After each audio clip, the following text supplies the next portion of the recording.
গোটেইখিনিৰ উদ্যোগত 12.7 লাখ মেট্ৰিক টনৰ যি ammonia plant আমি কৰিব গৈ আছো তাৰ বিষয়ে আজি আমাৰ কেবিনেটত আলোচনা হয় আৰু অসম চৰকাৰৰ অংশ অৰ্থাৎ যেহেতু এটো 10,601 কোটি টকাৰ প্ৰকল্প হ'ব তাৰ 4,000 কোটি টকা অসম চৰকাৰে ব্যয় কৰিব লাগিব যেহেতু অসম চৰকাৰৰ অংশ এই নতুন কোম্পানীটোত 40% আজি ৰাজ্যৰ কেবিনেটে অসম চৰকাৰৰ যি অংশ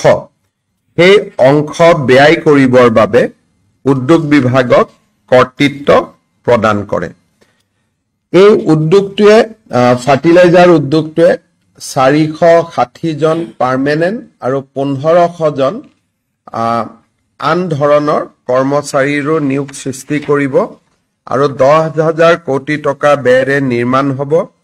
ডিসেম্বৰ মাহত ভাৰতৰ প্ৰধানমন্ত্ৰী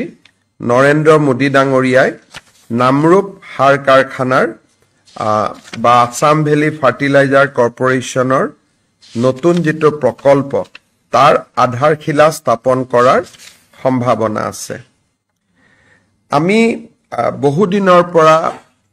ন্যায়াধীশ বিপ্লৱ শৰ্মা কমিটিৰ প্ৰতিবেদন আলোচনা কৰি আহিছিল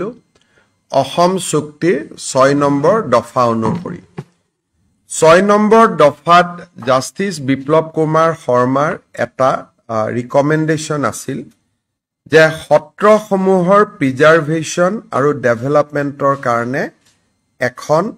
সত্ৰ আয়োগ গঠন কৰিব লাগে এই সত্ৰ আয়োগখনৰ সম্পৰ্কত আজি কেবিনেটে আলোচনা কৰে আৰু ৰাজ্য চৰকাৰে আগন্তুক বিধানসভাৰ অধিৱেশনত সত্ৰ আয়োগ নিৰ্মাণৰ বাবে বা সত্ৰ আয়োগ গঠন কৰাৰ বাবে বিল উত্থাপন কৰিবলৈ সিদ্ধান্ত গ্ৰহণ কৰে এই সত্ৰ আয়োগৰ অধ্যক্ষ হ'ব এজন হাই কোৰ্টৰ অৱসৰপ্ৰাপ্ত ন্যায়াধীশ এই সত্ৰ আয়োগত এজন ৰিটায়াৰ্ড গভৰ্ণমেণ্ট এমপ্লয়ী থাকিব at the level of secretary যোনে ৰাজহ আইন সম্পৰ্কে তেওঁৰ যথেষ্ট জ্ঞান আছে দ্বিতীয়তে সত্ৰসমূহৰ পৰা দুজন সত্ৰাধিকাৰ প্ৰভু ঈশ্বৰক চৰকাৰে মনোনীত কৰিব এই আয়োগখনৰ দায়িত্বৰ ভিতৰত থাকিব যে ডিস্ট্ৰিক্ট কমিশনাৰে বা ডিসি সকলে সত্ৰৰ ওপৰত দিয়া মাটিবাৰীৰ ওপৰত দিয়া যিকোনো ৰায়ক এই আয়োগৰ ওচৰত এপিল কৰিব পাৰিব দ্বিতীয়তে এই সত্ৰ আয়োগখনে মাটিবাৰীৰ সম্পৰ্কত যদি ডেপুটি কমিশনাৰে ব্যৱস্থা নলয় এই সত্ৰ আয়োগখনে নিজাকৈ তদন্ত কৰি তেওঁলোকে ব্যৱস্থা লবলৈ ডিসি আৰু ৰাজ্য চৰকাৰক নিৰ্দেশ দিব পাৰিব বিশেষকৈ এনক্ৰোচমেন্টৰ ক্ষেত্ৰত দ্বিতীয়তে এই সত্ৰ আয়োগখনৰ এটা পুঁজি থাকিব যাৰ দ্বাৰা হেৰিটেজ সত্ৰসমূহৰ মেইনটেনেন্সৰ দিশটো এই সত্ৰ আয়োগখনে চকু দিব আৰু এই সত্ৰ আয়োগখনে হাইকোৰ্ট আৰু ডিসিৰ মাজত এটা যদি কোনোবা ব্যক্তিয়ে ভাবে যে মই ৰায়তি আছিলো মই সত্ৰৰ মাটি পাব লাগে আগতে দেৱানী আদালতসমূহত গৈ সত্ৰসমূহৰ বিপক্ষে তেওঁলোকে কিছুমান জাজমেন্ট লৈ আহে এতিয়া সত্ৰ আয়োগৰ ওচৰতহে তেওঁলোকে এপিল কৰিব পাৰিব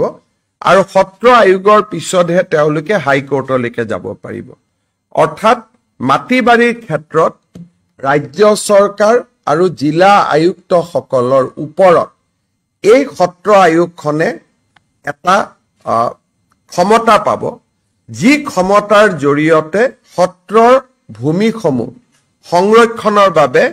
সত্ৰ আয়োগে সফল পদক্ষেপ গ্ৰহণ কৰিব পাৰিব ই অসম চুক্তিৰ 6 নম্বৰ দফাত জাষ্টিস বিপ্লৱ শৰ্মা কমিটিৰ ই এটা ৰিকমেন্ডেশন আছিলে এই ৰিকমেণ্ডেশ্যনটোক ৰাজ্য চৰকাৰে অকল গ্ৰহণ কৰাই নহয়, ইয়াৰ ভিত্তিত আমি আগুৱাই গৈ বিল এখনো আমি ৰেডি কৰিছো, কেবিনেটত এপ্ৰুভ কৰিছো আৰু বিধানসভাৰ মজিয়ালৈ আমি লৈ যাম। গতিকে আমাৰ এটা প্ৰতিশ্ৰুতি আজি পূৰণ কৰিব আমি পাৰিছো। আপোনালোকে জানে যে ভাৰত চৰকাৰে কেইদিনমান আগতে কৰ্মচাৰীসকলৰ বাবে 3% মৰগীয়া বানচ ঘোষণা কৰিছে। আজি চেন্ট্ৰেল গভৰ্ণমেণ্টৰ কৰ্মচাৰীসকলে পোৱা মৰগীয়া বানচৰ পাৰ্চেণ্টেজটো হৈছে 58, কিন্তু অসম চৰকাৰৰ কৰ্মচাৰীসকলে এই মুহূৰ্তলৈকে মৰগীয়া বানচ পাই আছে 55%। ৰাজ্য চৰকাৰে ডিএ আৰু ডিআৰ পেঞ্চনাৰসকলৰ বাবে আৰু চাকৰিয়াৰসকলৰ বাবে মৰগীয়া বানচ আজি 55%ৰ পৰা 58%লৈকে বৃদ্ধি কৰে। গতিকে ৰাজ্য চৰকাৰৰ কৰ্মচাৰীসকলে দৰমহাত 3% তেওঁলোকে এতিয়া মৰগীয়া বানচ হিচাপে তেওঁলোকৰ দৰমহা বৃদ্ধি হ'ব। আজিৰ কেবিনেটত আমাৰ নিযুত মইনা আঁচনিখন ৰূপায়ণৰ বাবে 125 কোটি টকাৰ এটা অনুমোদন ৰাজ্যৰ উচ্চতৰ শিক্ষা বিভাগক দিয়া হয়, যাতে অহা 27 তাৰিখৰ পৰা নিযুত মইনা আঁচনিখন আমি ৰূপায়ণ কৰাৰ দিশত আগবাঢ়ি যাব পাৰোঁ। কেবিনেটত আৰু এটা গুৰুত্বপূৰ্ণ সিদ্ধান্ত লোৱা হয়। আপোনালোকে জানে যে আমি খানাপাৰাৰ সমীপত সোণাপুৰত জুবিন গাৰ্গক শেষ বিদায় বা আমি অন্ত্যেষ্টিক্ৰিয়া বা তেওঁৰ শেষ যাত্ৰা যিটো স্থান তাক আমি ৰাজ্য চৰকাৰে নিৰ্ধাৰণ কৰিছিলোঁ আৰু সকলোৱে তাক গ্ৰহণ কৰাৰ পিছত জুবিন গাৰ্গৰ শেষকৃত্য তাতে আমি সম্পাদন কৰোঁ। যোৱা এটা মাহ ৰাজ্য চৰকাৰে দৰ্শনাৰ্থী বা অনুৰাগীসকল গৈ থকা কাৰণে সমাধিটোৰ স্থায়ী নিৰ্মাণৰ ক্ষেত্ৰত আমি বিশেষ ব্যৱস্থা লোৱা নাছিলোঁ। আজি সমাধিটোৰ স্থায়ী নিৰ্মাণৰ বাবে ৰাজ্য চৰকাৰৰ লোক নিৰ্মাণ বিভাগক দায়িত্ব অৰ্পণ কৰা হয়। লোক নিৰ্মাণ বিভাগে সমাধিটোৰ স্থায়ী নিৰ্মাণৰ বাবে এখন পৰিকল্পনা প্ৰস্তুত কৰিব, কিন্তু সেই পৰিকল্পনাখনক চূড়ান্ত ৰূপ দিবলৈ আজি ৰাজ্য চৰকাৰে কমিটি এখন নিৰ্মাণ কৰে। অৰ্থাৎ কেনেকে হ'ব তাৰ প্লেনিংটো সেই কমিটিখনে অনুমোদন কৰাৰ পিছতহে ৰাজ্য চৰকাৰে ৰূপায়ণ কৰিব পাৰিব। বিভাগটো হ'ব PWD, কিন্তু কৰিব লাগিব as per direction of this committee. কমিটিৰ সদস্যসকল হ'ল শ্ৰীমতী গৰিমা গাৰ্গ, শ্ৰীমতী পামী বৰঠাকুৰ, শ্ৰী শ্যামন্ত গৌতম, শ্ৰী পাৰ্থ সাৰথী মহন্ত, শ্ৰী বীৰেন সিংহা, শ্ৰীমতী অনুৰাধা শৰ্মা পূজাৰী, শ্ৰী প্ৰাঞ্জল শইকীয়া, শ্ৰী পুলক বেনাৰ্জী, শ্ৰী দুলাল মানকি, শ্ৰীমতী তৰালী শৰ্মা আৰু আমাৰ শংকৰদেৱ কলাক্ষেত্ৰৰ যুটীয়া সচিব সুদৰ্শন ঠাকুৰ এই কমিটিখনৰ আহ্বায়কৰ দায়িত্ব পালন কৰিব। আকৌ এবাৰ ক'ব লাগিব, শ্ৰীমতী গৰিমা গাৰ্গ, পামে বৰঠাকুৰ, শ্যামন্ত গৌতম, পাৰ্থ সাৰথী মহন্ত, বীৰেন সিংহা, অনুৰাধা শৰ্মা পূজাৰী, প্ৰাঞ্জল শইকীয়া, পুলক বেনাৰ্জী, দুলাল মানকি, তৰালী শৰ্মা আৰু সুদৰ্শন ঠাকুৰে এই কমিটিখনৰ আহ্বায়ক বা সচিবৰ দায়িত্ব পালন কৰিব। আৰু এই কমিটিখনে যিখন প্লেন বা যিটো আৰ্কিটেকচাৰত অনুমোদন জনাব তাকেই ৰাজ্য চৰকাৰে ৰূপায়ণ কৰিব। আমি ভাবোঁ যে অহা এমাহ বা 1.5 মাহ বা 2 মাহৰ ভিতৰত যদি পৰিকল্পনাখন প্ৰস্তুত হৈ উঠে, লগে লগে আমি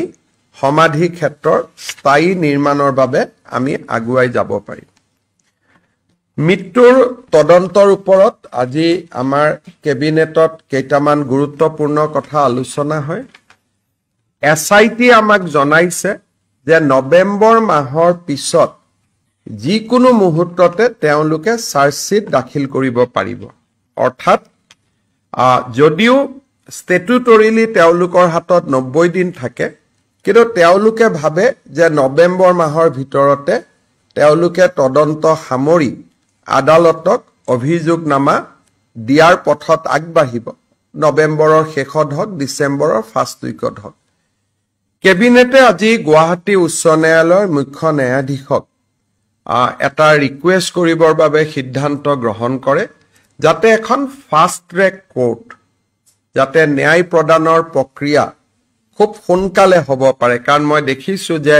সকলোৱে জুবিন গাৰ্গৰ ন্যায় বিচাৰিছে জাস্টিস ফৰ জুবিন গাৰ্গ বুলি কৈছে আৰু ন্যায় আদালতে কৰে আদালতে বহুদিন সময় লয় ৰাইজে সেই সময়খিনি দিব বিচৰা নাই সেই কাৰণে আজি আমাৰ কেবিনেটত সিদ্ধান্ত গ্ৰহণ কৰা হৈছে যে মুখ্যমন্ত্ৰীয়ে মুখ্য ন্যায়াধীশৰ লগত যোগাযোগ কৰিব যিটো মুহূৰ্ততে আমি চাৰ্জশিট দিব পৰা অৱস্থালৈ আহো সেই মুহূৰ্তত যাতে আমি এখন ফাষ্ট ট্ৰেক কোৰ্ট পাওঁ য'ত ডে টু ডে হিয়াৰিং হ'ব পাৰে দৈনন্দিন হিয়াৰিং হ'ব পাৰে আৰু খুব সোনকালে এই অভিযোগনামাখনৰ ওপৰত আমাৰ বিচাৰ নিষ্পত্তি হ'ব পাৰে সো ৰাজ্য চৰকাৰৰ আজি এইটো এটা কেবিনেটৰ সিদ্ধান্ত আছিল যে Guwahati high court should constitute a fast track court দ্বিতীয়তে ৰাজ্য চৰকাৰে এইটো সিদ্ধান্ত গ্ৰহণ কৰিছে যে ৰাজ্যৰ মহা অধিবক্তাৰ লগত আলোচনা কৰি আমি এজন স্পেচিয়েল পাব্লিক প্ৰসিকিউটৰ দিম যাৰ বেলেগ কোনো কাম নাথাকে তেওঁ কোৰ্টত অভিযোগনামা দাখিল কৰাৰ পৰা গোচৰটো ৰায়দান নোহোৱালৈকে তেওঁ যাতে এই কামটোতে নিৰন্তৰভাৱে লাগি থাকিব পাৰে সেই কাৰণে ৰাজ্য চৰকাৰৰ কেবিনেটে আজি এই ন্যায়ৰ প্ৰক্ৰিয়াক আগুৱাই লৈ যাবৰ বাবে এজন স্পেচিয়েল পাব্লিক প্ৰসিকিউটৰ আমি এপইণ্ট কৰাৰ বাবে সিদ্ধান্ত গ্ৰহণ কৰিছো নাম আমি ঠিক কৰা নাই আমি ৰাজ্যৰ মহা অধিবক্তা গৰাকীৰ লগত আলোচনা কৰি আমি নামটো পৰৱৰ্তী সময়ত আপোনালোকক অৱগত কৰিব পাৰিম গতিকে আমি যিখিনি কাম সদায় কৰো বা আমাৰ প্ৰত্যেকখন কেবিনেটতে আমি জাতি মাটিৰ কাৰণে আমি বহু সিদ্ধান্ত লওঁ সেইবিলাক আছিলেই তাৰ ওপৰত জুবিন গাৰ্গৰ আমাৰ দুৰ্ভাগ্যজনক মৃত্যু বা দুৰ্ঘটনা বা ষড়যন্ত্ৰমূলকভাৱে মৃত্যু এই গোটেই দিশটো তদন্ত কৰাৰ ক্ষেত্ৰত আৰু ন্যায়ৰ প্ৰক্ৰিয়াটোক আগুৱাই লৈ যাবৰ বাবেও আজি কেবিনেটে এই সিদ্ধান্তকেইটি গ্ৰহণ কৰে যোৱাকালি বাক্সা কাৰাগাৰৰ সন্মুখত যি ঘটনা সংঘটিত হ'ল তাৰ পৰিপ্ৰেক্ষিতত এই ঘটনাৰ লগত জড়িত কেইবাজনো ব্যক্তিক ৰাজ্যৰ আৰক্ষী প্ৰশাসনে চিনাক্ত কৰিছে ভিডিঅ'ৰ জৰিয়তে তেওঁলোকৰ আইডেন্টিফিকেশনৰ প্ৰক্ৰিয়া চলি আছে বৰ্তমানলৈকে যিসকল আইডেন্টিফাই হৈছে তেওঁলোক হৈছে নুৰুল আলম তেওঁ মডুলিবাৰী বুলি গাঁৱৰ দ্বিতীয়তে মহিদুল ইছলাম তেওঁ all Bodoland minority students union যাক সৰুকৈ আমি ABMCU বুলি কওঁ তেওঁ ABMCUৰ কাৰ্যকৰ্তা দ্বিতীয়তে মুস্তাফা আহমেদ তেওঁ ABMCUৰ এজন কাৰ্যকৰ্তা ওচৰতে জেলৰ কাষতে দীঘলটঙা বুলি এখন গাঁও আছে সেই দীঘলটঙা গাঁৱৰ নিবাসী শিবজন আলী তাৰ পিছত দীঘলটঙা গাঁৱৰে শহীদুল আৰু এজন ব্যক্তিক গ্ৰেপ্তাৰ কৰা হৈছে আহেলা মিয়া বৰ্তমান তেওঁ ডি ভোটাৰ হৈ আছে অৰ্থাৎ তেওঁ সন্দেহযুক্ত বিদেশী ট্ৰিব্যুনেলত তেওঁৰ কেছ চলি আছে ৰমিজ আলী তেওঁ গ্ৰেপ্তাৰ কৰা হৈছে আৰু 8 নম্বৰ অভিযোগকাৰী হ'ল আছিক আৰু 9 নম্বৰ জন হৈছে হৰে কৃষ্ণ পাঠক হৰে কৃষ্ণ পাঠক পূৰ্বৰ আসুৰ সদস্য আছিলে এতিয়া তেওঁ তাৰে এজন কা আন্দোলনৰ সময়ত তেওঁক আসুৰ পৰা খুব সম্ভৱ বহিষ্কাৰ কৰা হৈছিলে হৰে কৃষ্ণ পাঠক এই 9 গৰাকী ব্যক্তিৰ নাম পোহৰলৈ আহিছে আৰু চৰকাৰে ভিডিঅ' ফুটেজৰ জৰিয়তে আৰু এই ঘটনাৰ লগত জড়িত ব্যক্তিসকলক চিনাক্তকৰণৰ প্ৰক্ৰিয়া চলাই আছে হয়তো অহা কালি পৰহি আৰু অভিযুক্তৰ নাম পোৱা যাব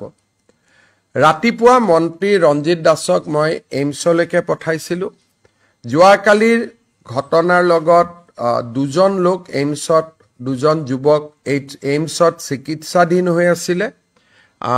তেওঁলোকক এটা সময়ত বিভিন্ন সংবাদ মাধ্যমত মৃত্যু হোৱা বুলিও কথা কোৱা হৈছিলে কিন্তু কালিৰ ঘটনাত কাৰো মৃত্যু হোৱা নাই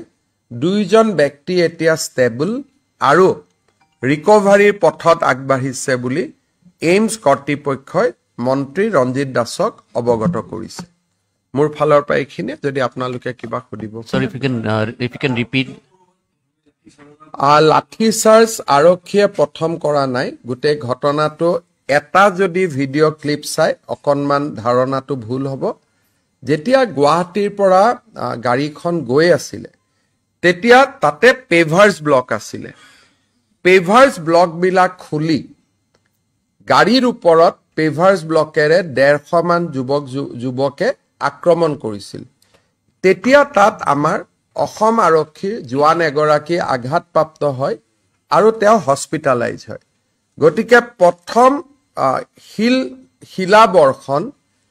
আৰক্ষী তাত জমা নোহোৱাৰ আগতে যেতিয়া কনভয় গৈ আছে কনভয়তে আক্ৰমণ কৰা হৈছিল পিছৰ যিবিলাক ভিডিঅ' সেই ভিডিঅ'বিলাক পাৰ্ট কৰি বিভিন্ন সময়ত ওলোৱা ভিডিঅ' কিন্তু প্ৰথম ভিডিঅ'টো যদি আপোনালোকে চাই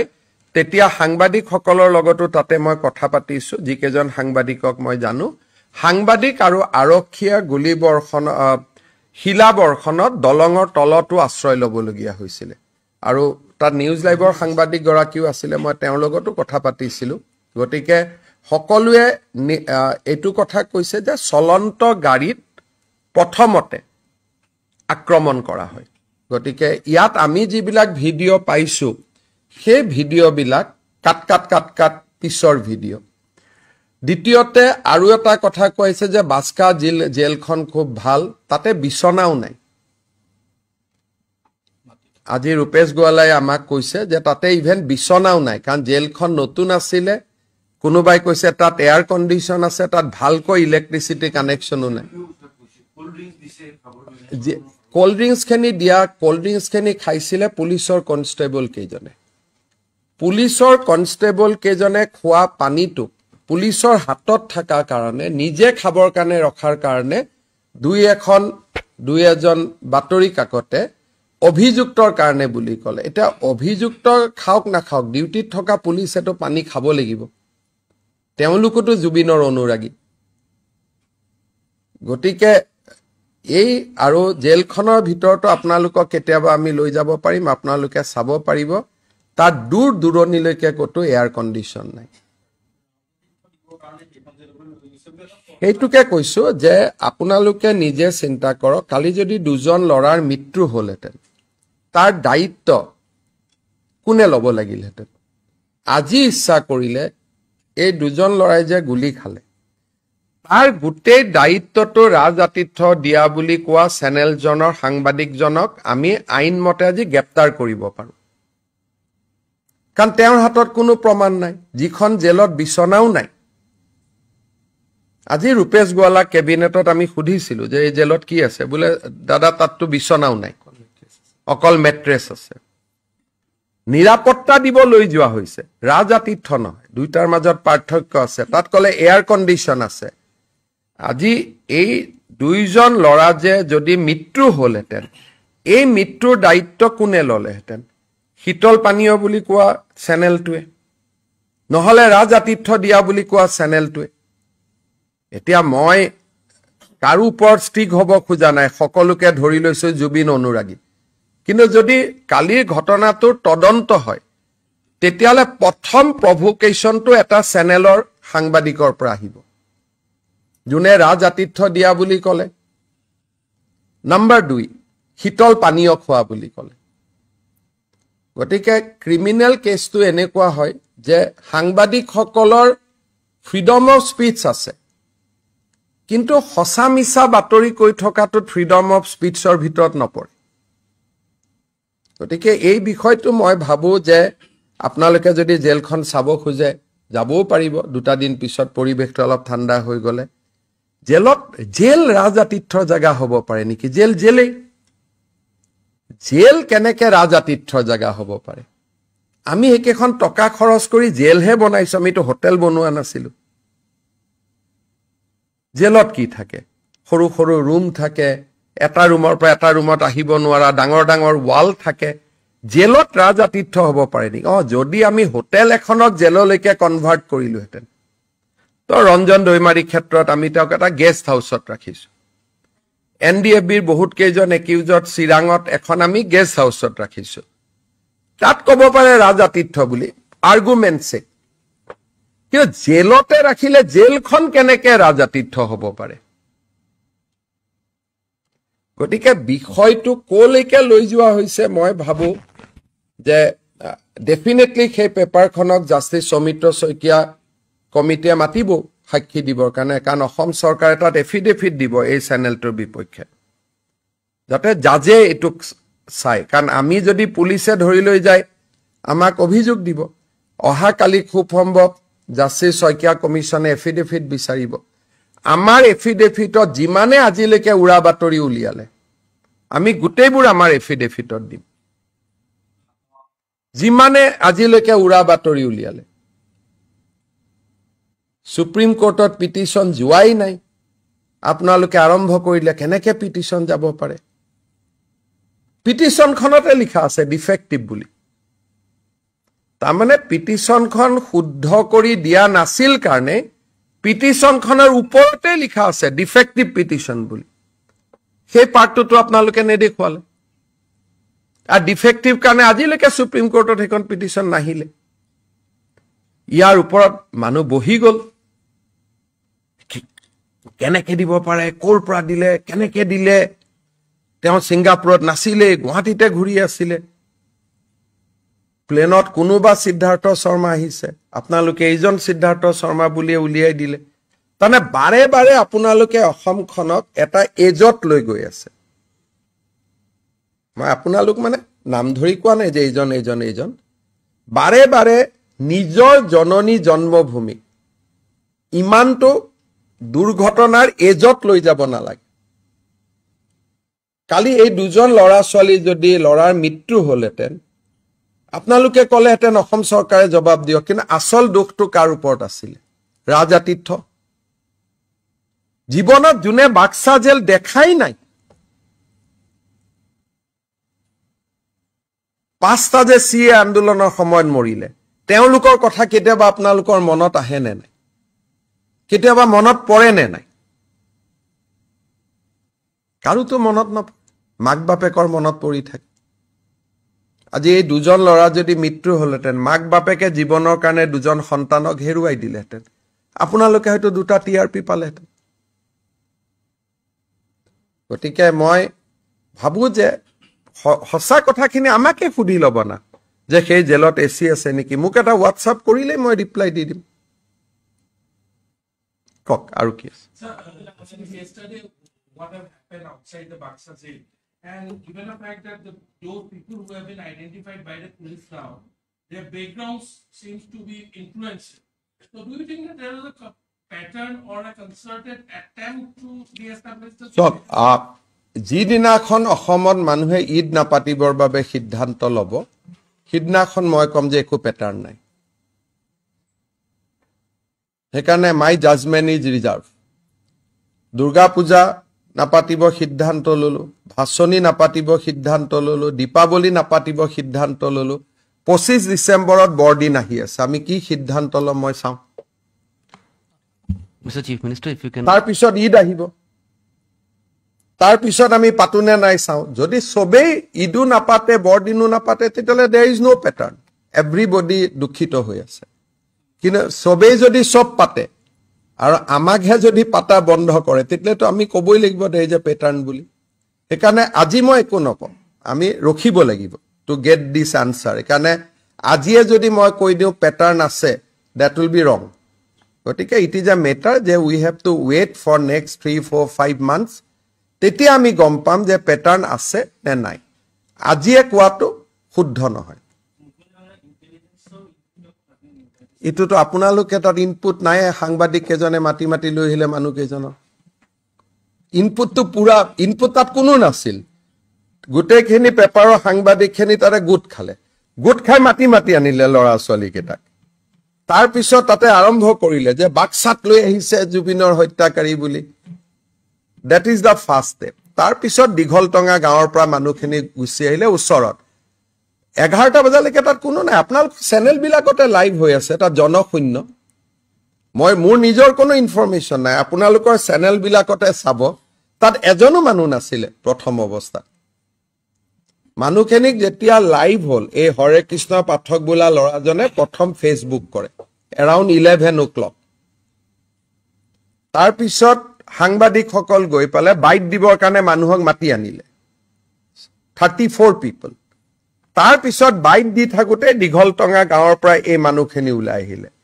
তাৰ পিছত লাহে লাহে মানুহ জমা হল গতিকে আৰু ইন্টেলিজেন্স কোড থাকিব আমিতো লগে লগেহে গম পাইছো যে আমি গুৱাহাটীত ৰাখিব নালাগে বুলি কোৰ্টে অৰ্ডাৰ কেইটাত দিছে 10:30 বজাত 10:30 বজাত আপুনি কি ইন্টেলিজেন্স যোগাৰ কৰিব আমাৰ হাতত অপচন আছিল যে নলবাৰীত লৈ যাও বা মঙ্গলদৈত লৈ যাও বা আমি বাক্সাত লৈ যাও কাৰণ আমি বহুত দূৰটো এখন গাড়ী চলাই যাব নোৱাৰি গতিকে আমাৰ হাতত অপচন আছিল যে গুৱাহাটীৰ পৰা 1 ঘণ্টাৰ ভিতৰত আমি যতে পাৰো তাত লৈ যাও জাজে কলে ৰাখিব নালাগে বুলি গুৱাহাটীত জুডিচিয়াৰী মুখ্য ন্যায়িক দণ্ডাধীশে কলে যে তেখেতক গুৱাহাটীত নাৰাখিব কাৰণ তাত অজয় ফুকন আছে তাত ভিক্টৰ দাস আছে তাত আলফা আছে আৰু ৰাখা না আমিতো আমাক যতে জুডিচিয়াল কাষ্টডি মানে কি ন্যায়িক কাষ্টডি আজিৰ পৰা তেওঁ আমাৰ কাষ্টডিত নহয়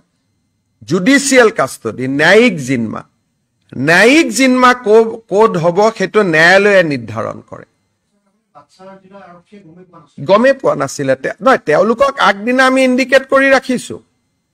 যে যদি কোৰ্টে কিবা কাৰণত গুৱাহাটী জেলত নাৰাখে তেতিয়া আমি 6-7খন জেলক ইন্ডিকেট কৰি ৰাখিছিলো মঙ্গলদৈ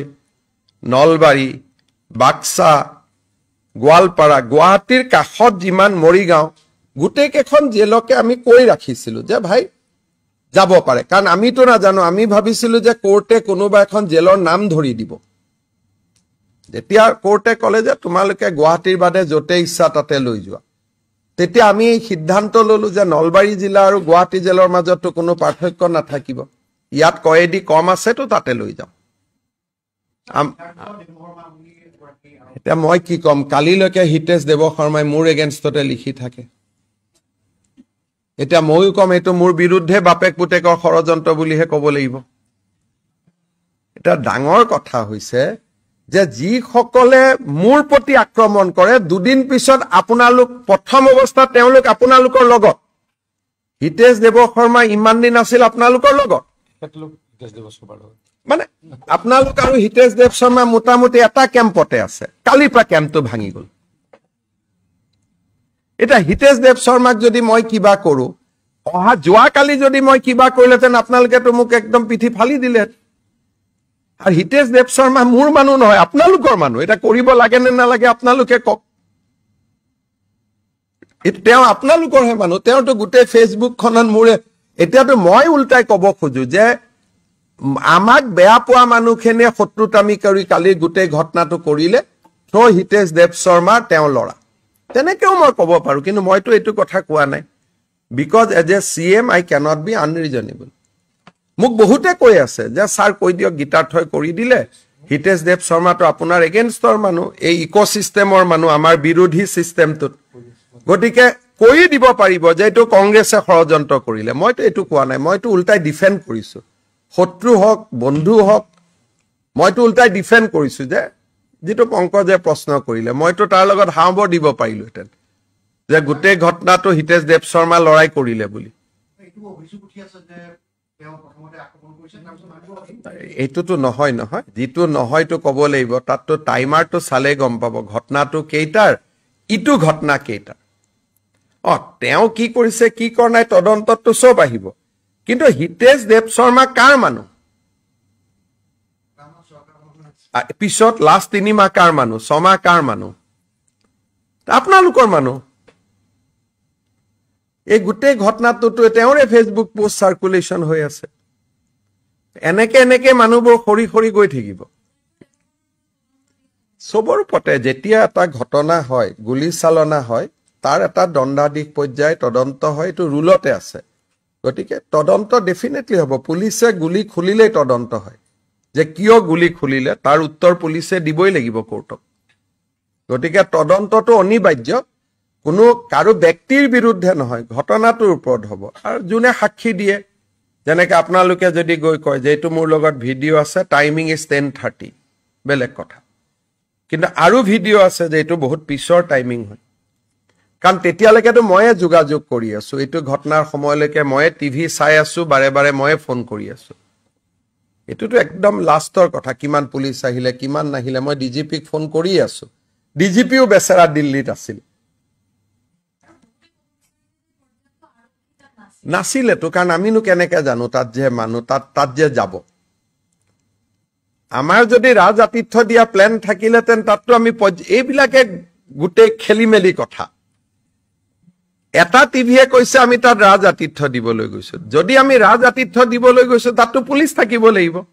আকৌ আপুনি কৈছে তাত পুলিচ নাই তাৰ মানে আমিও গম নাপাও যে তেওঁ তাতে যাব আৰ হেকানে তাত পুলিশ নাছিলে মাত্ৰ 60 গৰাকী পুলিশ আছিল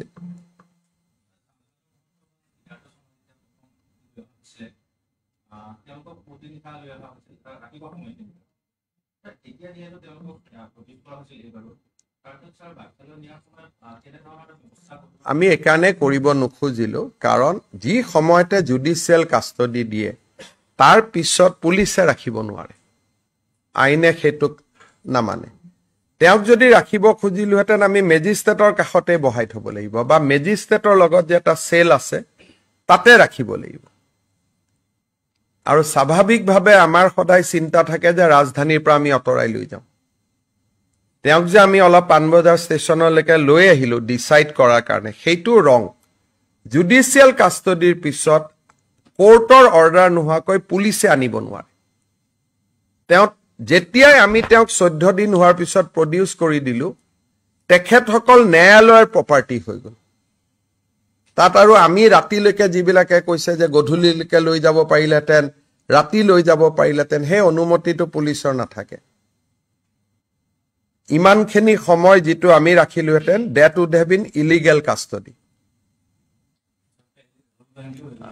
আহিব লাগে খালি 28 দিনৰ পিছত আহিছে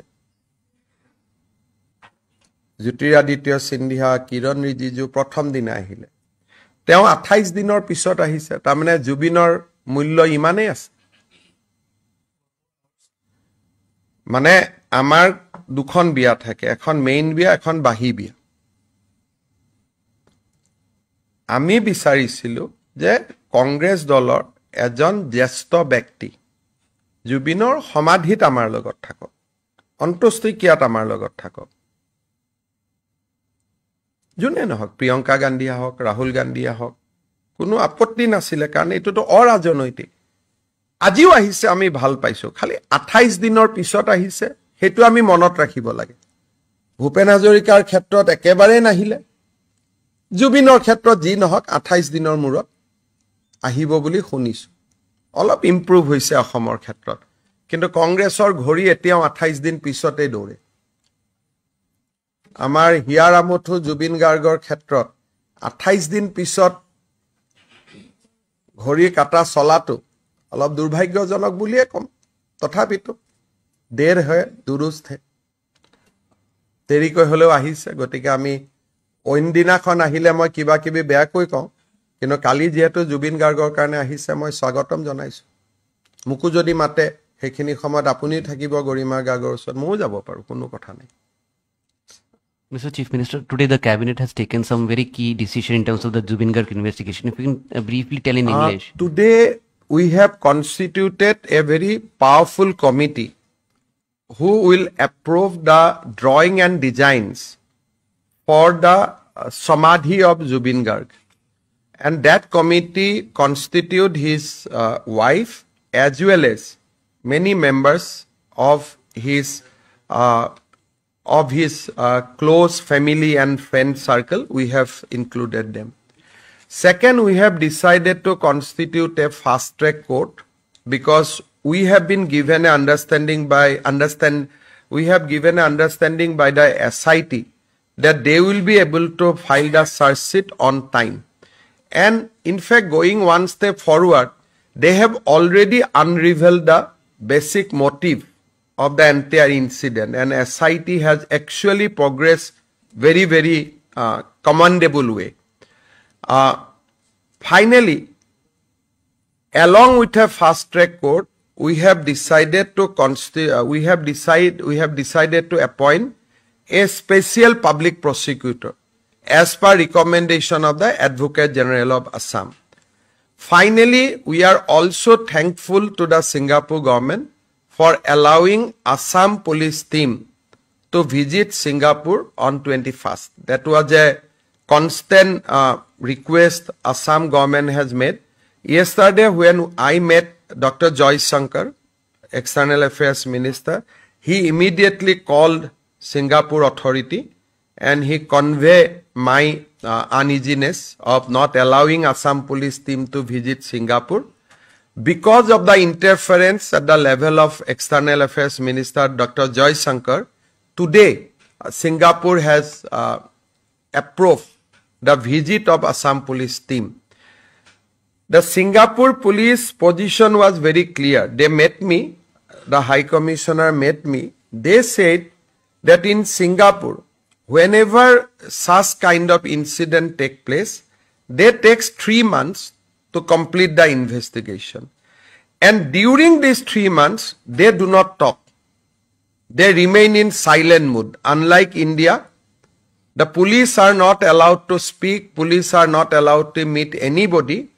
They will remain in silent mood. But at the end of the 3 months, they have a coroner court,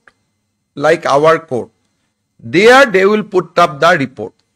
But after that, everything is public. You can see the report, you can argue in favor or for the reports. So they said that for 3 months, Singapore police must be given time. They cannot speak. That is why they have initially very reluctant to speak with Assam police. But now, because of the insistence of Dr. Joy Shankar, I also in my limited way, I also tried to convince them. So they have made a very, very special dispensation and allowed our police to visit Singapore. Also, Mr. Chief Minister, if you see during this entire course of time, ever since Zubin Garg's mortal remains came, Assam police have been able to handle the situation very well. We saw there were attempts to disrupt peace in the airport, there were attempts in the Samadhi Sthal. Yesterday's Baksa incident, do you think somewhere, because we all were present, somewhere there was a lack of coordination? Because we got a court order at the 11th hour. So we have to decide out of 4 or 5 options, one option immediately. Because we cannot take the people in a long driving position. We could have taken them to Dhubri, we could have taken them to Difu, but that requires 5 hours of journey. So the police calculated that which is the jail where they can go immediately. We decided Baksa because normally Baksa, there is hardly any law and order situation. People are very nice and cooperative. That is why we decided Baksa, not me, by the police. And they have just shifted them because once judicial custody is allowed, you cannot have him with you in police custody. So in the process, there was some, I think you have seen the instigation, And if you look at the press interview prior to their incident, the kind of question was put by press to the common people, all these things I think will go to Justice Soumitra Saikia's commission and things will come whose lapse it was.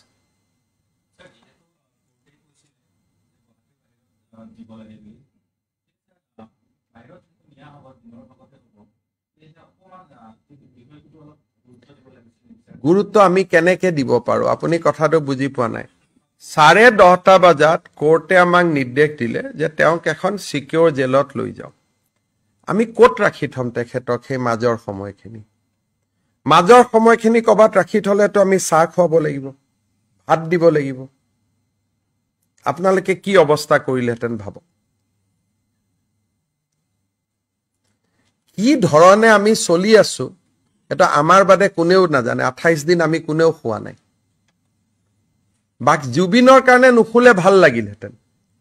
প্ৰেছৰ কাৰণে social মিডিয়াৰ সব পথাতে point উলিয়াই দিয়ে এতিয়া যদি কয় যে মই কথা কৈ আছো ই নীলাটো পিন্ধি কিয় কথা কৈ আছে কিয় বগাটো পিন্ধা নাই এনেকে ধৰণে মানে মই নিজেও নাজানো যে অসমীয়াই পিছত কি বুলি কাক জবাব দিব জুৱা 28টা দিনত যি ধৰণে ভুৱা বাতৰি উৰা বাতৰি প্ৰচাৰ হৈছে পিছত কি জানি আমি নিজে নিজৰ ক্লাছ পাম মই আগতে কৈছো জুবিনৰ মৃত্যুৰ আগত এই সকল কেতিয়াও জুবিনৰ অনুৰাগী নাছিল মই এটা নাম নোকোৱাকৈ কম এটা বাতৰি গোষ্ঠীত জুবিনে গৈ আক্ৰমণ কৰিছিল অতিষ্ঠ হৈ জুবিনৰ বিপক্ষে লিখি থকা কাৰণে আপোনালোকৰ মনত আছে নাই নাজানো এটা বাতৰি কাকত গোষ্ঠীয়ে 3 দিন মোৰ বিষয়ে যেনেকে লিখে একজেক্ট সেই শব্দবোৰ ব্যৱহাৰ কৰি 3 দিন জুবিন গাৰ্গৰ কথা লিখিছিল শেষত জুবিনে অতিষ্ঠ হৈ বাতৰি কাকত গোষ্ঠীটোক আক্ৰমণ কৰেগৈ আক্ৰমণ মানে তাৰ যিটো মেজাজ আছিল গেটটেড ভাঙি সোমাই গল তেতিয়া পেপাৰখনে পিছদিনাখন লিখিলে যে জুবিন গাৰ্গৰ সাংস্কৃতিক অনুষ্ঠান বৰ্জন কৰিব লাগে সেই অনুষ্ঠানটোৰে ডিব্ৰুগড়ত এটা তেওঁলোকৰ কিবা এটা জয়ন্তী আছিল জুবিন গল ডিব্ৰুগড়লৈকে তাক গান গাব গলে ষ্টেজতে গলে ইহঁতৰ কাৰণে মই গান নাগাও এইটো আজি 6 মাহৰ কথা ষ্টেজতে কলে যে মই গান নাগাও আজি সেই বাতৰি কাকত আৰু টিভি একেবাৰে অমুক কৰিছে শীতল পানীয় গতিকে মই নিজে বুজি নোপোৱা হৈ গৈছো যে আমি কোনখন অসমত আছো এই গোটেই কথাটো মই আকৌ এবাৰ কৈছো যে জুবিনৰ যেতিয়া ডিব্ৰুগড়ত বেমাৰ হৈছিল তেতিয়া বিশেষ বিমানেৰে অসম চৰকাৰে জুবিনক দিল্লীলৈকে লৈ গৈছিল পিছদিনাখনটো গোটেই বাতৰি কাকত বিলাকে মোক গালি দিছিল আজি কৈছে চাৰ্টাৰ দি কিয় জুবিনক লৈ আহা নাই তেতিয়াও মই ভয় খাই আছিলো কিনাখন কি জানি চাৰ্টাৰ দি জুবিনক লৈ হিমিয়াত গালি গালাজ কৰে গতিকে এই গোটেই পজিশন বিলাক আপোনালোকেও পিছত আই থিংক যিখন অভিযোগনামা দাখিল হ'ব সকলোৱে বহুত আচৰিত হ'ব নতুন বহুত তথ্যও পাব আৰু that will be a it will not be a very easy গোটেই বস্তুটো জাতিটোক এবজৰ্ব কৰোতে সময় লাগিব অভিযোগনামাখন কাৰণ তাত বহুত কথা থাকিব গতিকে তেতিয়া আপোনালোকে নিজকে নিজে এবাৰ চোৱাৰ সময় পাব মইতো আচৰিত হৈ যাম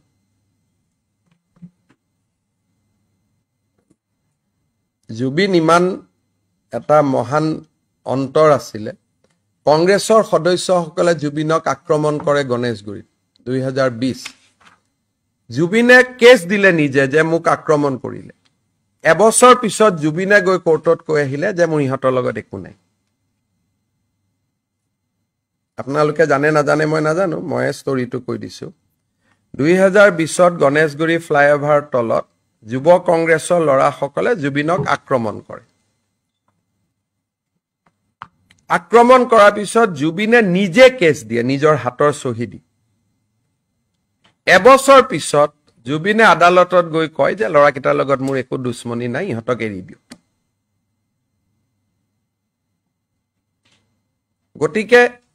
এই উত্থান পতান বহুত বিলাক আপস এণ্ড ডাউন আছে পিছত যেতিয়া এইবিলাক ঠাণ্ডা হৈ যাব তেতিয়া মই কম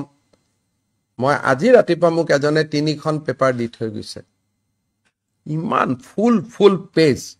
যেনেকে মোৰ এগেইনষ্টত কেতিয়াবা প্ৰেছৰ গোটেই পেজবোৰ লিখি দিয়ে ওপৰৰ পৰা তললৈকে তাত মানে প্ৰধানমন্ত্ৰীৰ বাতৰিও নাথাকে ৰাষ্ট্ৰপতিও নাথাকে অকল ময়ে যেনেকে তলৰ পৰা ওপৰলৈকে থাকো তেনেকে ধ্ৰুৱ 3 দিন না 3 দিন জুবিন গাৰ্গক একেবাৰে শেষ কৰি দিলে পবিত্ৰই কৈছে দাদা মোৰ মনত আছে মোক ফোন কৰিছিলে জুবিনে মোকো লগ কৰিছিল যাবৰ কাৰণে তাতে ৰাতি তাতে গৈ পেলাই জুবিনে আক্ৰমণ কৰি দিলে মোৰ ভাষা নহয় বাতৰি কাকতখনে লিখিলে আমাৰ কাৰ্যালয়ত জুবিনৰ আক্ৰমণ বুলি ভাষাটো মোৰ নহয় জুবিনে হয়তো আক্ৰমণ কৰাও নাছিলে বাতৰি কাকতখনে লিখিলে মোৰ কাৰ্যালয়ত জুবিনৰ আক্ৰমণ এতিয়া তেওঁলোক জুবিনৰ অনুৰাগী হলো আমি বেয়া হৈ গলো আমি কি কৰিম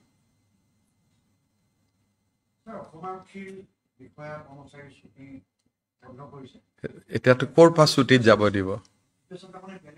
বেয়া নহয় আপোনালোকে যদি সংকল্প লয় ভাল কৰি দিম বুলি আজিয়ে হৈ যাব গোটেই বিষয়টোতো আপোনালোকৰ ওপৰত নহয় আপোনালোকে যদি আজি সংকল্প লয় যে জুবিন গাৰ্গৰ মৃত্যু হত্যা দুৰ্ঘটনা এই বিষয়টো লৈ আমি এছআইটিয়ে দিয়া নিউজৰ বাদে একো নচলাও সব পুলিচক মই ছুটিত যাব দি দিম মই নিজেও ছুটিত গুচি যাম গোটেই সমস্যাটো ক'ত আছে ভুৱা পোষ্টমৰ্টেম ৰিপৰ্ট কোনোবাই দেখুৱাই নেকি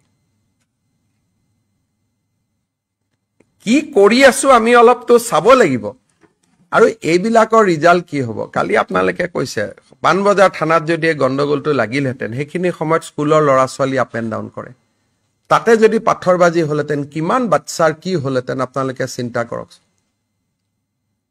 গতিকে কিটো ধৰণে মই পাৰ কৰিছো সময়খিনি ময়ে বুজি পাওঁ সেইটো আৰু বেলেগে বুজি নাপায় হ'ব